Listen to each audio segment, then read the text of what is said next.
Napansin mo ba lately na parang unpredictable na ang performance ng Facebook ads mo? Minsan mura, minsan biglang nagmamahal.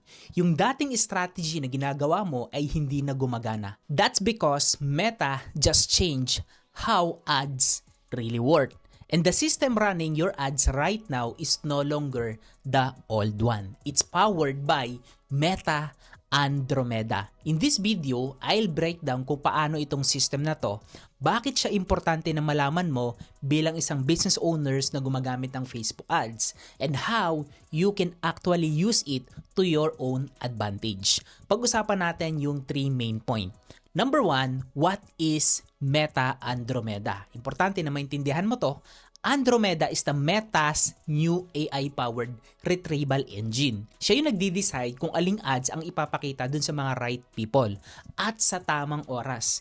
Imagine, million of ads running at the same time. Hindi lahat makikita ng tao.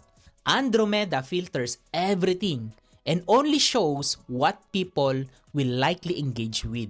It uses yung tinatawag nila na deep machine learning. Mas mabilis ma-analyze ng data by behavior, interest, device, time, lahat-lahat. So instead na old manual system, Meta Andromeda Facebook ads make it faster and more automated na. Parang dating traffic enforcer versus Waze. Before, tao ang nagko-control. Ngayon, AI na ang nagpaplano ano yung pinaka-efficient na ruta para makapunta siya doon sa gusto niyang puntahan.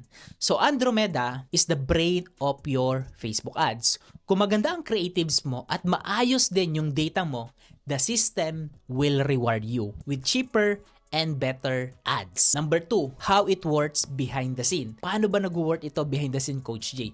First, Andromeda filters million of ads. Kagaya na nasabi ko sa iyo kanina, down to 1,000 hanggang makarating dun sa pinaka-finalist. Ito yung mga ads na qualified na ipakita sa user. So next, it checks the major things. Number 1, behavior. Ano ba yung interest mo? Ano ba yung mga recent na pinuntahan mo na website?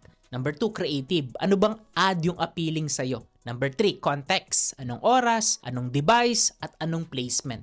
Example, kung mahilig ka sa mga skincare tapos gabi na, relax time. So Andromeda will show you the night serum ad instead na yung mga gym supplement ad. The system learns automatically. Mas mabilis mag-optimize kaysa dati. So parang sa Netflix, recommendations, the more you watch, the smarter it get. Binibigyan ka ng mga recommendation ni Netflix. Andromeda makes ads more relevant only if you feed in a good data, creatives, and a signal. Number 3, what you should do as a marketer or a business owner na gumagamit ng Facebook ads. Number 1, diversify your creatives. Andromeda favor advertisers na merong multiple ad variations. So, pwede kang mag-try ng mga different hooks, colors, pwedeng video formats. Example, kung dati ang creative mo is 1 per ad set, ngayon gawin mong 3 or 5 versions. Mga video, carousel, testimonial, mga meme. Let the system pick the winner. Number 2, feed the machine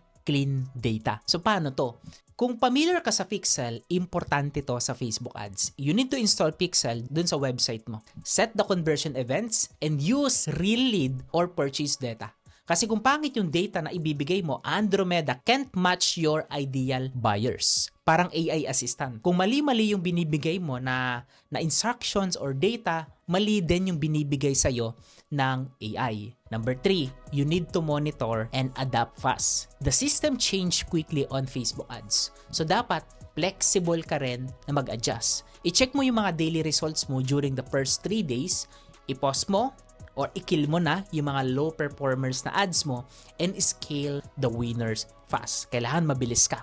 So before, okay lang na maghintay ng 7 days. Pero ngayon, 2 to 3 days pa lang, makikita mo na kaagad kung sino ang winner dun sa mga ads na pinublish mo. The takeaway here is don't over-control your ads. Feed the system what it needs, data, creative, consistency, and let the AI do its job. Let's quick recap kung ano yung mga napag-usapan natin. Meta Andromeda is the Meta's new AI brain for ads. It filters million of ads para ipakita lang ang pinaka-relevant dun sa right people. If you want to win, magbigay ka ng mga good creatives, clear targeting, and strong signals. Kung gusto mo ng guide paano mo ma-optimize yung targeting mo, meron akong bagong system na na-discover. So, i-download mo yung free Facebook ads targeting cheat sheet na ginawa ko. By the way, it's free and wala yung bayad. All you need to do is to comment below free targeting cheat sheet para ma-message ko sa'yo kung paano mo mada-download yung free ebook na yon. That's it for now. This is Coach J. Gregorio. And remember, sa 2025 and 2026 and beyond, hindi na sapat na marunong ka lang mag-run ng ads. Kailangan marunong ka rin makipaglaro at gumamit AI. Pay the system right and the system reward you. Kita-kits sa next video. God bless sa'yo.